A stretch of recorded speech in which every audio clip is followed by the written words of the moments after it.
VC sir সহ প্রায় 20 থেকে 25 জন শিক্ষককে তারা অবরুদ্ধ করে রেখেছিলেন এবং 12টা থেকে আমরা ফোর্স পুলিশ অফিসার তাদেরকে উদ্ধারে যাই এবং তাদের যারা কোটা সংস্কারের জন্য যারা আন্দোলনরত তাদেরকে বারবার কথা বলা হয়েছে যে স্যারদেরকে যাতে তারা বের করে দেন এবং ভিতর থেকে বারবার স্যাররা বলছেন তারা তাদেরকে উদ্ধারের জন্য।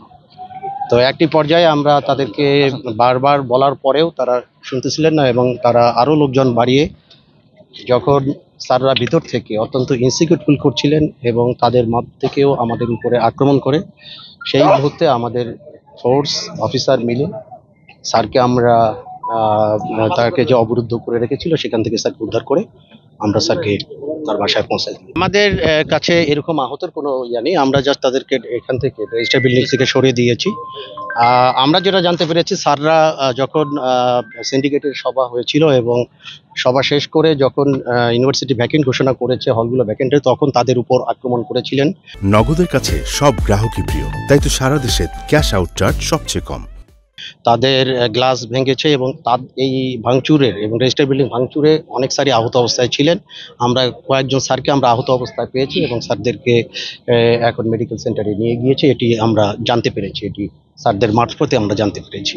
হল কি খালি করে দেওয়া হয়েছে? না, এখনো তাদেরকে তো বলা হয়েছে হল খালি করে দিতে। আমরা ওয়েট করছি যে তারা, যেহেতু সরকার এবং বিশ্ববিদ্যালয় কর্তৃপক্ষ ডিসিশন নিয়েছে, আমরা শিক্ষার্থী ভাইদেরকে বলবো যেহেতু শান্তি শৃঙ্খলা রক্ষার জন্য হল খালি করতে বলেছে, আমরা ওয়েট করছি এবং আমরা চাই যাতে তারা শান্তিপূর্ণভাবে তারা হল খালি করে তারা চলে যাবে। বিশ্ববিদ্যালয় কর্তৃপক্ষ সময় বেঁধে দিয়েছেন এবং আমরা আশা করছি সেই সময়ের মধ্যে বিশ্ববিদ্যালয় কর্তৃপক্ষ এবং স্টুডেন্ট, বিশ্ববিদ্যালয়ের বাইরের অনেকেই আমাদের কাছে অভিযোগ আছে যে বিভিন্ন রাজনৈতিক তাদের পরিচয় আছে যারা ইতিমধ্যেই ক্যাম্পাসে অবস্থান নিচ্ছে বলে এবং তারা বিভিন্ন হলগুলোতে অবস্থান নিয়েছে। তো সেই ধরনের অভিযোগ যদি থাকে তো আমরা অবশ্যই বিশ্ববিদ্যালয়ের আইন শৃঙ্খলা রক্ষার তাগিদে সেই যদি রাতের মধ্যে তারা না চলে যায় সেক্ষেত্রে তো আমাদের অবশ্যই সেই আইনগত যে ব্যবস্থাপনাটি এবং বিশ্ববিদ্যালয় কর্তৃপক্ষের সাথে কথা বলে আইন শৃঙ্খলা রক্ষার্থে অবশ্যই আমাদের তাদেরকে এই বহিরাগতদের হল থেকে বের করে দিতে হবে।